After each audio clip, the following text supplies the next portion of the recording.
There are 3, 4, 5 guys running a route on every pass play for a reason.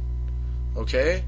If we only intended you to throw to one specific guy or then an emergency backup plan, those would be the only 2 guys running routes. Everyone else would be protecting you, blocking. But no, he still just forces it to primary target time after time after time, and then every once in a while he will check down to the Z check down, like, I didn't go A, B, C, D, and then got to Z. No, I looked at A, and then I went to Z. He's got to get thrown to those second and third and fourth reads. There's so many open, easy plays and yards to be had that he's leaving out on the field, and instead he's, like I said, that last week against San Diego, it was to me arguably his worst game, not because of the statistics, but because of how poor his decision making was. He threw so many balls up for grabs that were just bad throws. He should have never chose to go to that spot with the ball at any point in time.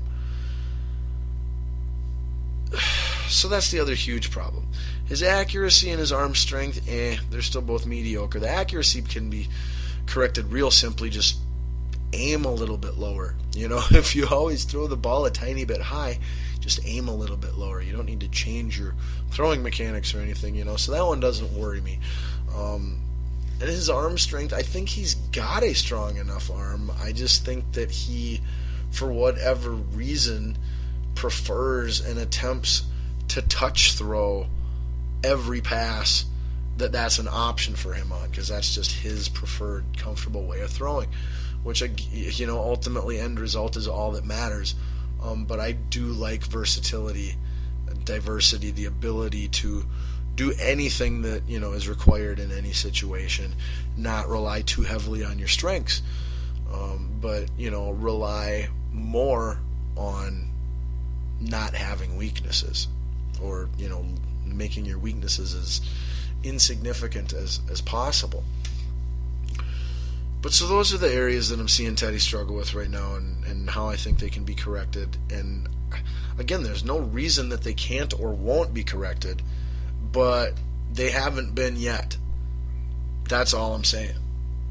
Go Teddy. I really hope that you can get protection in Denver. That's going to be tough, and just stay the course and continue to learn, but focus on what I told you to focus on, okay? Because I think Teddy's trying to do too much all at once. I think he's trying to take in like 10 different elements of being a quarterback and in large quantities. It's like he's taking 6 master's level courses all at one time, when he should just be taking 1 master's level course and then complete that at your pace and move on to the next master's level course, if you get the analogy or the metaphor.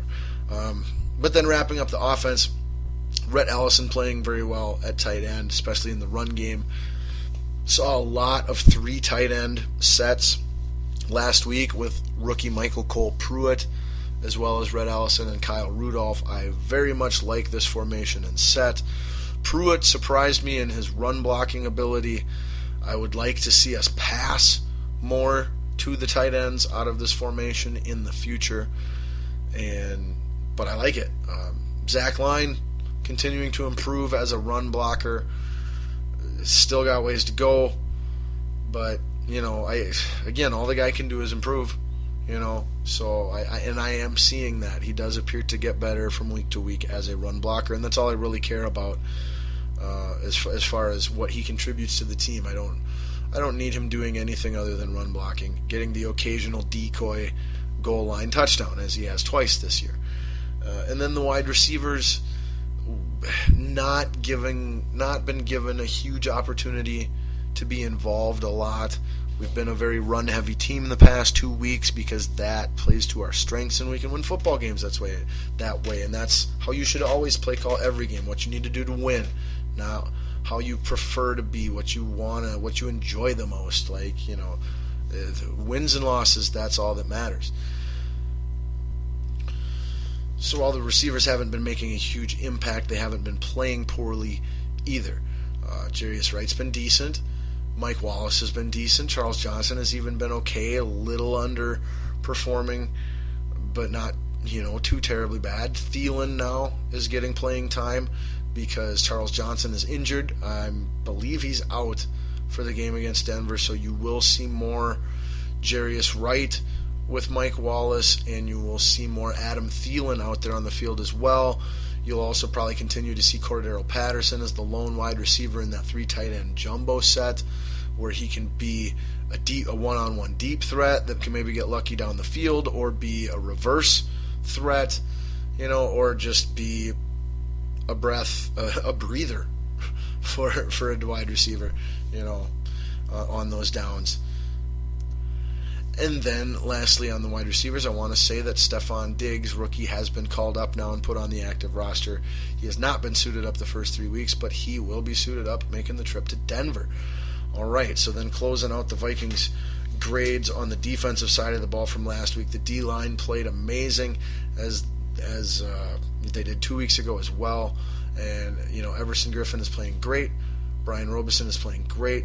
Linval Joseph is playing great, but the guy that I watch film 2 weeks in a row now that jumps off the tape and stands out to me on that front four is the Sheriff Sharif Floyd. That guy is exploding off of the snap in ways that it baffles me that anyone even slows him down a half a second on some of these plays. He is playing phenomenal football, and just really awesome to see him make that next step and emerging as, a legitimate potential star at defensive tackle in the NFL, which, we drafted him to become, hopefully, when we used one of our 3 first-round draft picks that year on him, as well as Xavier Rhodes and Cordero Patterson. So that's my focus on the D-line, that he needs to... Sharif Floyd needs to get more credit than what he's been getting, but everyone's been playing great. And also the backups, the subs, have been playing great on the D-line as well. Justin Tratow, even though that's not how you really say it, that's how I say it. He's been playing good. Scott Crichton, or Crichton, however you say it, he's been playing great. Tank Johnson, he's been playing great. Just a lot of depth, a lot of production on this D-line. Then you move back a few spots. You've got Chad Greenway returning a 92-yard interception for a touchdown last week. That was incredible. You've got Gerald Hodges improving every week out there in that base 4-3 middle linebacker role. You've got Anthony Barr continuing to be disruptive on a play-to-play, week-to-week basis. Kendricks appears to be learning and getting more mentally up to speed with everything as well on a week-to-week basis. So those 4 linebackers are playing great and getting better. And then it comes to the secondary, the lone weakness of our defense. We've got Xavier Rhodes, who was out with a concussion last week after Andrew Sendejo, I thought his first name was Idiot. It should be, by the way. Crushed him for no good reason when he was running, with perfect from across the field towards the man Rhodes was covering with the ball in the air, able to watch the ball perfectly as he's running towards the receiver full speed, and then just closes his eyes 3 steps before he gets there and crushes his own teammate, and looked like he could have broken Xavier Rhodes' spine and neck. It looked really ugly and potentially dangerous and life-threatening, career-threatening. When it happened, thank goodness it didn't, and was just a concussion. However, Andrew Sendejo is on my forever poo list. This guy, he's awful. He has no business playing in the NFL on anything other than special teams. He is as reckless as you can get. He is lawsuits and safety concerns all over the place. He refuses to tackle anyone. He insists on hitting everybody full speed with his eyes closed and his head down and his arms inside, leading with his shoulder. And that's unacceptable in today's NFL. You need to break down with your head and face up, looking at your target, arms out, and make a fundamental wrap-up tackle whenever that opportunity presents itself. You can't just be flying around like a lunatic. giving people concussions, especially when they're your own freaking teammates. And you've got a clear line of sight at everything you're running towards. Sendejo is arguably the worst starting safety of the 64 starting safeties in the entire NFL. We are fortunate that we have arguably the best of the 64 starting safeties in the NFL playing alongside him in one Harrison Smith, having a all-pro, Pro Bowl, amazing year so far. Xavier Rhodes is as well. Hopefully he will be cleared of his concussion symptoms to play against Denver. I have not heard if he will or not yet. Check that out before Sunday's game. That'll make a big difference. Him on Demaryius Thomas is a huge equalizer for the Vikings. If he's not able to go, then Peyton Manning will exploit that matchup on whoever's trying to cover Demaryius Thomas, and it could be a long game for the Vikings defense and the Vikings team in general. However, you've still got Captain Munnerlyn playing phenomenal in the slot as the nickelback guarding the slot receivers. And then you've got Terrence Newman as your starter on the outside, who's not terrible but not great. He just is what he is. You know the pros, you know the cons, and there are both. Trey Wayne, the best thing to me that came out of the whole game, victory against the Chargers last week, was Trey Wayne coming in replace of Xavier Rhodes, who got injured, and playing great. Trey Wayne's played exceptionally good football. The entire second half he was a starter on that defense in last week's game. This pleases me very much because, as I said, Terrence Newman, the current starting other cornerback opposite Xavier Rhodes, is just, he's a for now filling in guy. He's a placeholder, is all. He's a scapegoat, a stopgap, I don't know, whatever frickin' phrase you want to use. Again, no disrespect to him. He's just a veteran who has, is limited to what he can offer physically on a football field anymore. It happens to everybody. But so hopefully now, Trey Waynes can get one or two more games under good performances under his belt like the one we saw last week, and it would not surprise me at all if he puts another good tape on film this week in Denver. Then we've got the bye week after that.